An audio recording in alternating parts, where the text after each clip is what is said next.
સતત બીજા વર્ષે રાજ્ય સરકાર દ્વારા કોલેજો અને યુનિવર્સિટીમાં પ્રવેશ માટે જીકાસ પોર્ટલ પર ફોર્મ ભરવા જણાવાયું છે। જો કે જીકાસ પોર્ટલની નિષ્ફળતાના કારણે વિદ્યાર્થીઓનો વિશ્વાસ તૂટ્યો છે। સરકાર દ્વારા કચ્છ સહિત રાજ્યની 14 યુનિવર્સિટીમાં જીકાસ પોર્ટલ થકી પ્રવેશ પ્રક્રિયા કરાવાઈ રહી છે। જો કે પોર્ટલ પર ચાલતી અત્યંત ધીમી પ્રક્રિયાના કારણે અન્ય યુનિવર્સિટી અને ખાનગી યુનિવર્સિટીમાં પ્રવેશ વધી ગયા છે।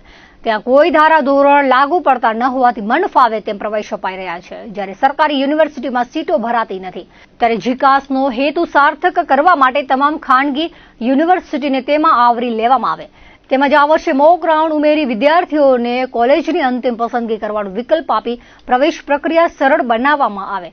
ઘણી યુનિવર્સિટીમાં પીજી અભ્યાસક્રમમાં પરિણામો બાકી છે જે જાહેર કરવામાં આવે તેવી માંગ કરવામાં આવી છે। દરમિયાન કચ્છ યુનિવર્સિટીના કુલપતિ અને રજિસ્ટ્રાર સમક્ષ કચ્છ યુનિવર્સિટીના પ્રશ્નોની રજૂઆત કરવામાં આવી હતી।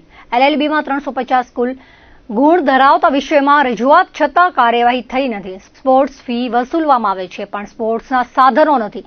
PhDના વિદ્યાર્થીઓ માટે વાંચન સંશોધન બેઠક માટે કોઈ રૂમ નથી। હોસ્ટેલમાં સાફ સફાઈ કેમેરા ગાદલા પલંગની વ્યવસ્થા નથી। યુનિવર્સિટીમાં કેમેરા લગાવવામાં આવે દરેક બ્લોકમાં ક્લાર્ક છે પરંતુ વિદ્યાર્થીઓને જીકાસના ફોર્મ ભરી આપતા નથી।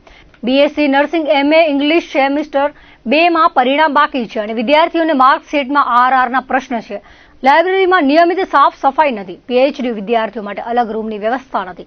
શૈક્ષણિક સત્ર શરૂ થયું છતાં લો કોલેજોમાં પ્રવેશ પ્રક્રિયા શરૂ થઈ નથી। અઠવાડિયામાં પ્રશ્નોનો નિકાલ ન આવે તો ઉગ્ર આંદોલન કરવાની ચીમકી ઉચ્ચારવામાં આવી છે।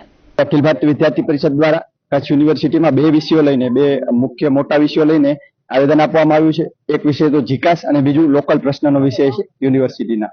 તો જીકાસ એ ગુજરાત કોમન એડમિશન સર્વિસીસ નામનું એક કોમન પોર્ટલ જે ગુજરાત ગવર્મેન્ટ દ્વારા ગયા વર્ષથી જે ગુજરાતની 14 સ્ટેટ યુનિવર્સિટીઝ છે એની અંદર જે એડમિશન પ્રક્રિયાને સેન્ટ્રલાઇઝ કરવા એ પોર્ટલ જીકાસ નામનું પોર્ટલ લોન્ચ કરવામાં આવ્યું અને જીકાસ પોર્ટલ શરૂઆતથી જ વિવાદિત રહ્યો છે કારણ કે જીકાસની શરૂઆતથી જે એડમિશન પ્રક્રિયા હોય એ બહુ ધીમી અને એકદમ કહીએ તો એકદમ સાવ લેન્ધી પ્રક્રિયા સાથે સાથે એકદમ ધીમી પ્રક્રિયા છે।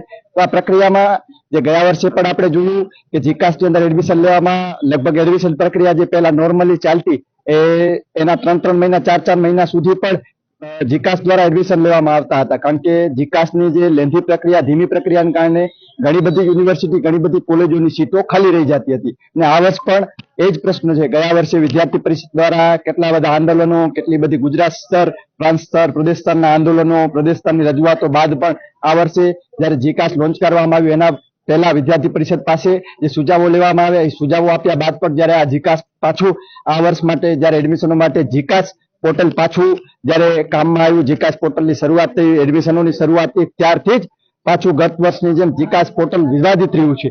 આજે યુનિવર્સિટીમાં એક જીકાસને લઈને રજૂઆત હતી, બીજી આપણે યુનિવર્સિટીના લોકલ પ્રશ્નો વણઉકેલા પ્રશ્નો જે હતા એને લઈને રજૂઆત હતી।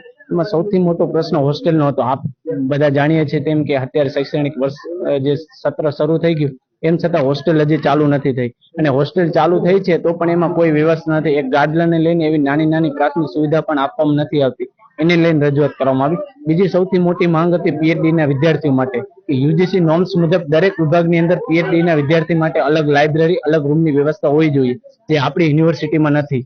અન્ય એક માંગ હતી કે બહેનોની સુરક્ષાને લઈને કેમ્પસની અંદર CCTV કેમેરાની વ્યવસ્થા નથી। UGC નોર્મ્સમાં સ્પષ્ટ લખેલું છે કે દરેક વિભાગ દરેક કોલેજની અંદર બહેનો માટે અલગ કોમન રૂમની વ્યવસ્થા હોવી જોઈએ જે આપણા યુનિવર્સિટીમાં ક્યાંય ફોલો થતું નથી તો એને લઈને એક રજૂઆત હતી। બીજી સ્પોર્ટ્સની હતી। દરેક વિદ્યાર્થી પાસે શરૂઆતમાં દરેક સેમમાં સ્પોર્ટ્સ ફી ઉઘરાવવામાં આવે છે પરંતુ સ્પોર્ટ્સના કોઈ સાધનો નથી। જ્યારે નેક આવવાની હતી ત્યારે રાતોરાત સ્પોર્ટ્સના ગ્રાઉન્ડ આપ પાછળ જોઈ શકો છો એમ ખણકી દેવામાં આવ્યા છે પણ સ્પોર્ટ્સના યુનિવર્સિટી પાસે કોઈ સાધનો નથી।